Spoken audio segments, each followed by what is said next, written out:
Sermon 89 de saint Augustin, le figuier maudit, Matthieu chapitre 21, versets 19 à 21. La dernière lecture qu'on vient de nous faire du Saint Évangile est une invitation formidable à ne pas porter des feuilles sans fruits. Si le fait est rapporté en peu de mots, c'est sans doute afin qu'il n'y ait pas abondance de paroles et disette d'action. Quel sujet de frayeur! Et qui ne craindrait, en voyant des yeux du cœur dans le récit sacré, un arbre desséché tout à coup, et desséché au point qu'on lui dise que jamais qu'éternellement fruit ne naisse de toi? Que cette frayeur nous corrige, et une fois corrigés, portons des fruits. Sans aucun doute, effectivement, le Christ notre Seigneur avait en vue une espèce d'arbre qui méritait d'être desséché pour avoir porté des feuilles sans fruits. Cet arbre, c'est la synagogue, non pas la synagogue élue, mais la synagogue réprouvée, car c'est de la synagogue que sortait le vrai peuple de Dieu, ce peuple qui attendait réellement et sincèrement le salut de Dieu. Jésus-Christ prédit dans les prophètes aussi, pour l'avoir fidèlement attendu, mérita-t-il de jouir de sa présence. De là venaient les apôtres et toute cette foule qui précédait le Seigneur sur sa monture et qui s'écriait « Hosanna au fils de David, béni soit celui qui vient au nom du Seigneur ». Matthieu 21, 9. Car il y avait un grand nombre de Juifs fidèles, oui, un grand nombre de Juifs qui croyaient au Christ avant même que pour eux il eût versé son sang. Était-ce en vain qu'il n'était venu en personne que vers les brebis perdues de la maison d'Israël?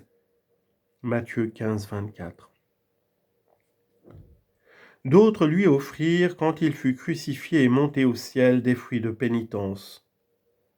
Il ne dessécha point cela, au contraire, il les cultiva avec soin dans son champ et les arrosa de l'eau de sa parole.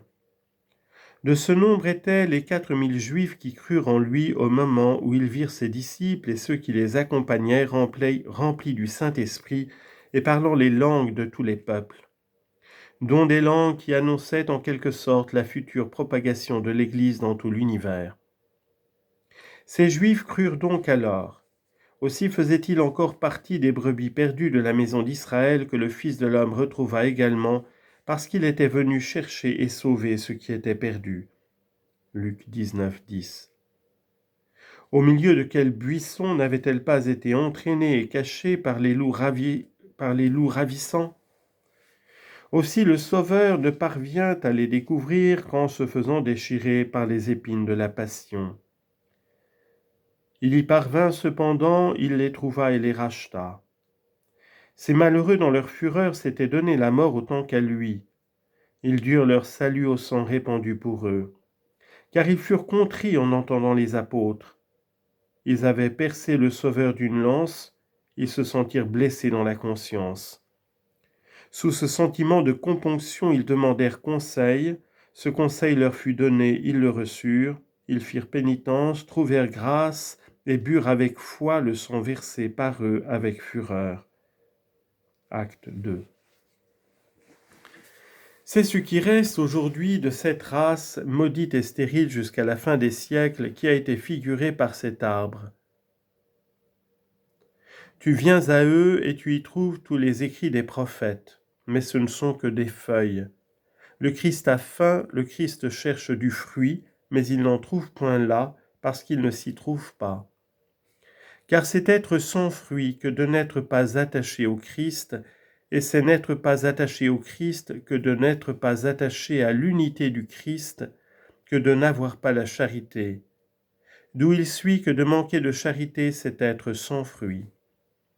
Écoute l'apôtre, le fruit de l'esprit, dit-il, c'est la charité. Il la montre comme une belle grappe, comme un beau fruit. Le fruit de la charité, dit-il donc, c'est la charité, la joie, la paix, la patience. Galates 5, 22. Après avoir vu la charité venir la première, ne t'étonne pas de ce qui la suit. Aussi, voyant ses disciples surpris en présence de cet arbre desséché tout à coup, il leur recommanda la foi et leur dit, « Si vous aviez une foi qui n'accepta rien, en d'autres termes, si pour tout vous aviez foi en Dieu, sans dire « il peut ceci, il peut cela », si vous aviez confiance en la toute-puissance du Tout-Puissant, non seulement vous feriez cela, mais encore vous diriez à cette montagne, « Lève-toi et te jette dans la mer » et elle le ferait. De plus, tout ce que vous demanderiez dans la prière avec foi, vous l'obtiendriez. Nous lisons que les disciples du Sauveur ont fait des miracles, ou plutôt que le Sauveur en a fait par eux, puisqu'il leur a dit « Vous ne pouvez rien faire sans moi ». Jean 15, 5. Le Seigneur en effet pouvait beaucoup sans ses disciples, mais sans lui ses disciples ne pouvaient rien. Et lorsqu'il travailla à les former, il ne fut pas certainement aidé par eux.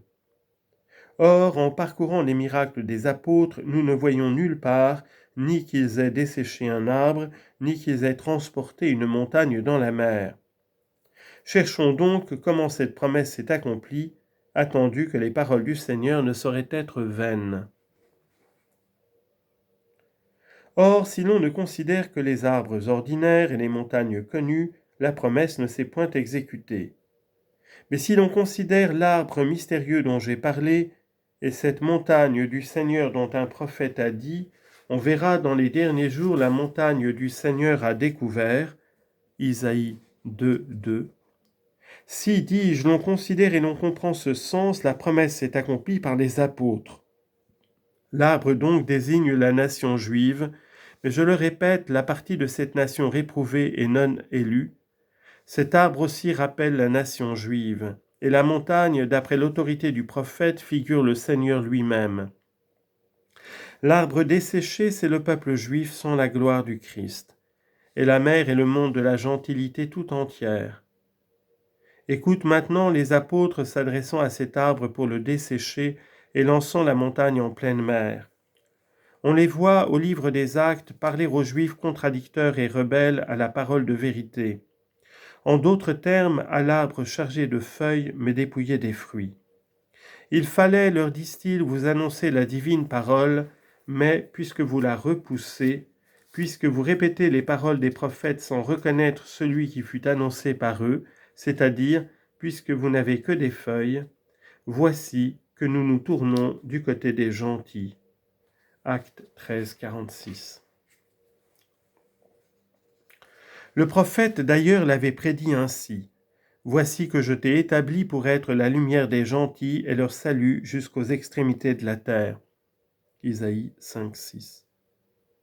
Aussi l'arbre est desséché et le Christ annoncé aux nations et la montagne transportée dans la mer. Comment d'ailleurs l'arbre ne sécherait-il pas, attendu qu'il est placé dans une vigne dont il a été dit « Je défendrai à mes nuées de répandre la pluie sur elle » Isaïe 5, 6. Et précédemment, Isaïe 49, 6. Le Seigneur a voulu nous montrer avec évidence qu'il agissait ainsi d'une manière prophétique, qu'il n'entendait pas simplement faire un miracle sur cet arbre, mais faire un miracle qui présageât l'avenir. Plusieurs circonstances nous disent, nous prouvent, nous forceraient même à avouer malgré nous que telle fut son intention. Et d'abord, cet arbre avait-il péché pour n'être pas alors couvert de fruits ? Fût-on au temps des fruits, il n'était point répréhensible de n'en point porter. Quelle faute peut-on reprocher à un arbre insensible ? Ajoutez, comme le rapporte expressément un autre évangéliste, que ce n'était pas le temps des figues. Marc 11, 13. C'était le moment où le figuier pousse ses feuilles délicates qui précèdent toujours les fruits, nous le savons, et ce qui le démontre, c'est d'une part que l'on était proche de la passion, et nous savons d'autre part à quelle époque le Seigneur l'endura. Mais ne fissions-nous pas attention à cette circonstance, nous devons croire à l'Évangile. Or l'Évangile dit, on n'était pas au temps des figues. Ah, si le Seigneur n'avait voulu faire qu'un miracle, s'il n'avait pas eu dessein de nous donner une figure prophétique de quelque événement futur, il eût agi d'une manière beaucoup plus douce et plus digne de sa miséricorde, et s'il avait rencontré un arbre mort, il lui eût rendu la vie, comme il se plaisait à guérir les malades, à purifier les lépreux, à ressusciter les morts. Comment expliquer ici une conduite en apparence aussi contraire aux règles ordinaires de sa bonté ? Il rencontre un arbre bien vert. Cet arbre ne porte pas encore de fruits, mais ce n'en est pas la saison. Mais il n'en refuse pas à celui qui le cultive, et le Seigneur le dessèche. N'était-ce pas dire à chacun de nous, je n'ai pas pris plaisir à faire mourir cet arbre, mais j'ai voulu t'avertir que je n'ai pas agi sans motif et te porter à réfléchir avec plus de soin à ce que je viens de faire ? Je n'ai pas maudit cet arbre, je n'ai pas entendu infliger de châtiment à un être insensible, mais j'ai voulu t'inspirer une frayeur salutaire et te porter, si tu es attentif, à ne pas mépriser le Christ quand il a faim, et à chercher plutôt à être couvert de fruits que chargé d'un sombre feuillage. Voilà une première circonstance destinée à nous montrer que le Seigneur avait en vue quelque signification mystérieuse. En est-il une autre ? Il a faim, il s'approche de l'arbre et il y cherche du fruit. Ignorait-il que ce n'en était pas encore la saison ? Le créateur de cet arbre ne savait-il pas ce que savait le jardinier ? Le voilà donc qui cherche sur cet arbre un fruit qui n'y est pas encore. Cherche-t-il réellement, ou plutôt ne feint-il pas de chercher ? Car s'il cherche réellement, il se trompe, et loin de nous une idée semblable. Alors il feint. Mais tu crains de l'avouer. Tu confesses donc qu'il se trompe ? Tu ne peux l'admettre encore, et tu te rejettes sur la feinte. Nous voici tourmentés, agités, nous nous desséchons.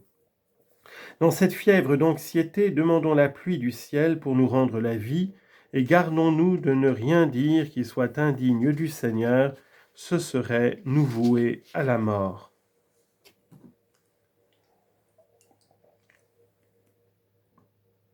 Le texte de l'Évangile porte « Le Seigneur alla vers cet arbre et n'y trouva pas de fruits ». Nous ne lirions pas cette expression « il n'y trouva pas » s'il n'y avait cherché ou feint de chercher les fruits qu'il savait n'y être pas. Point de doute à cet égard, le Christ assurément ne s'est pas trompé. Il a donc faim, mais le dirons-nous, et comment sortir de cet embarras ? Voyons si quelque évangéliste n'a pas dit ailleurs ce que de nous-mêmes nous n'oserions affirmer.